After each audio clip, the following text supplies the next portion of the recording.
সুন্দরবনের প্রত্যন্ত এলাকা রায়দিঘি কাশারিপাড়ায় বিবেক উৎসবে হাজার হাজার মানুষের ভিড়। কে বলবে সুন্দরবন পিছিয়ে আছে শহরের তুলনায়?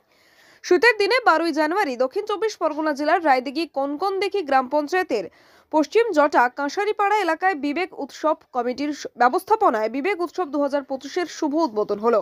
স্বামী বিবেকানন্দের 163তম জন্মবার্ষিকীতে এক অভিনব উৎসবের আয়োজন করা হয়। দুদিনব্যাপী এই অনুষ্ঠানের শুভ সূচনা করেন বিশিষ্ট সমাজসেবী বরুণ মজুমদার। সকালে জাতীয় পতাকা উত্তোলন ও পরে 4 কিলোমিটার ব্যাপী কয়েক শতাধিক মানুষের উপস্থিতিতে প্রভাত ফেরি, বিবেকানন্দের মূর্তি বাণী সহ ট্যাবলো সহকারে অনুষ্ঠিত হয় কুইজ, আবৃত্তি, নৃত্য প্রতিযোগিতা। তবে সবাইয়ের নজর কাড়ে বিশেষ চাহিদা সম্পন্ন ছাত্রছাত্রীদের সম্বর্ধনা ও অঙ্কন। এই অনুষ্ঠানে উপস্থিত ছিলেন অবসরপ্রাপ্ত আর্মি দেবপাল নস্কর, শিক্ষা বন্ধু দিলীপ পুরকাইত, স্বাস্থ্য বিমার ব্রাঞ্চ ম্যানেজার দীপঙ্কর পুরকাইত, শ্যামিন্দু পুরকাইত, শিক্ষক সংঘ ঝর্ণা মণ্ডল। এই অনুষ্ঠানটা আমার জন্ম এই গ্রামে, বাট কর্মক্ষেত্রে আমি এখানে থাকি না, কর্মক্ষেত্রে আমার কলকাতায় থাকতে হয়। বাট একটা জিনিস দেখেছি যে গ্রাম বাংলার মধ্যে সাংস্কৃতিক যে কালচারটা আগে ছিল, কিন্তু সেটা বিভিন্ন অনুষ্ঠান প্রোগ্রামে অংশগ্রহণ করছি, সেখানে সাংস্কৃতিক অনুষ্ঠানটা কিছু ছিল।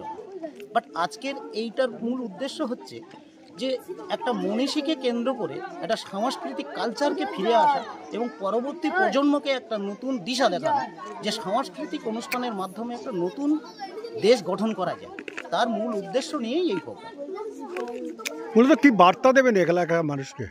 শুধু এলাকার মানুষকে এটাই এইটুকু করে বলবো, যেভাবে সমস্ত মানুষজনেরা আমাদেরকে এই অনুষ্ঠানটা করতে সহযোগিতা করছেন, আশা করব সকলে করবে। কারণ আমাদের মুখ্য লক্ষ্যটা হচ্ছে আজকের এই যে অপসংস্কৃতিতে পুরো ভরে গেছে সমাজটা, আমাদের উত্তরসূরিদেরকে বাঁচানোর মেন লক্ষ্যটা হচ্ছে আমাদের।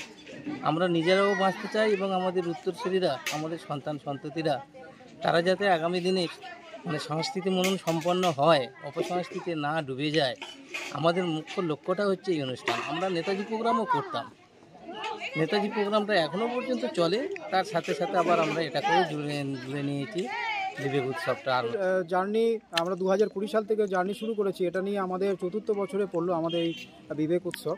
তো সাংস্কৃতিক একটা বাতাবরণ তৈরি করার জন্য উদ্দেশ্য নিয়েই আমরা আজকের এই প্রোগ্রামের সূচনা আমরা করেছি।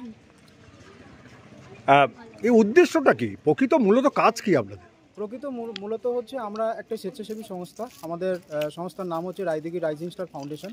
তো এই সংস্থার পক্ষ থেকে আমরা বিভিন্ন সাংস্কৃতিকমূলক অ্যাক্টিভিটি আমরা করে থাকি। আমরা ত্রাণ শিবিরে অংশগ্রহণ করেছি, আমরা কোভিডের সময় ত্রাণ শিবিরে আমরা অংশগ্রহণ করেছি, ত্রাণ দিয়েছি। তারপরে আমরা বিভিন্ন অ্যাওয়ারনেসমূলক অ্যাক্টিভিটি, যার মধ্যে নেচার কনজারভেশনের উপরে অ্যাওয়ারনেস এবং এগ্রিকালচার টেকনোলজি অ্যাওয়ারনেসের উপরে এবং ইলেকট্রিক সেফটি অ্যাওয়ারনেসের উপরে আমাদের বিভিন্ন অ্যাওয়ারনেসমূলক প্রোগ্রাম আমরা করেছি।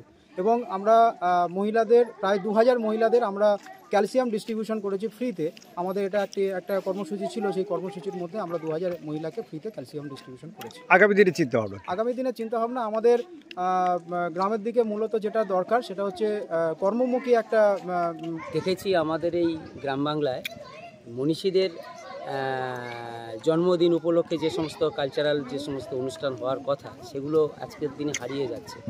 তো সেরকম একটা চিন্তাভাবনাকে কেন্দ্র করে যাতে মনীষীদের জন্মদিনকে পালন করে তাদের চিন্তাভাবনাকে গ্রাম বাংলার মানুষের মধ্যে ছড়িয়ে দেওয়ার চিন্তা চেতনা, তাই রায়দিঘি রাইজিং স্টার ফাউন্ডেশনের পক্ষ থেকে যে কালচারাল অনুষ্ঠান চলছে, সেখানে আমরা বিগত এই 4 বছর ধরে অনুষ্ঠান করে আসছি।